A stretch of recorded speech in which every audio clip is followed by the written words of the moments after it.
Alors, est-ce qu'il y a d'autres indices que l'intelligibilité pour caractériser la voix?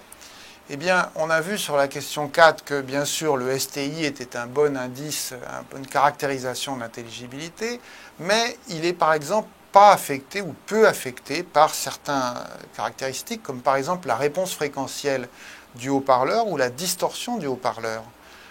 Par exemple, voici donc un extrait avec un haut-parleur de bonne qualité, avec une bande de fréquence relativement large, peu de This is a distorsion. test for speech intelligibility assessment. Avec la même valeur de STI, un autre extrait sonore, mais cette fois-ci avec un haut-parleur de mauvaise qualité, une réponse fréquentielle irrégulière et pas mal de distorsion harmonique.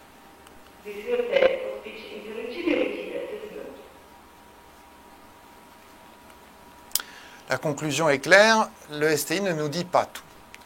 Alors, il y a une notion de confort sonore, et ce confort sonore, il est multidimensionnel. Il a à voir avec notamment un niveau sonore approprié.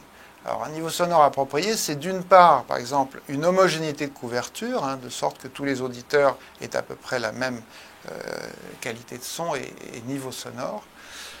D'autre part, à un niveau sonore qui soit adapté, c'est-à-dire qu'il y a bien des cas, et en particulier dans les transports, où le niveau de bruit de fond varie assez considérablement, et il est souhaitable que la sonorisation s'adapte au niveau du bruit de fond.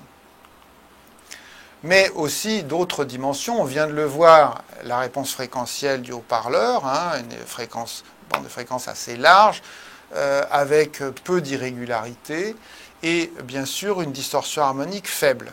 Mais il y a encore d'autres aspects, par exemple un son clair et dynamique, c'est plus difficile à caractériser, mais ça a une réalité auditive. Et puis bien sûr, il y a des quantités d'autres aspects qui ne sont pas acoustiques, par exemple l'esthétique, évidemment, la facilité de maintenance, de modélisation, d'utilisation, etc.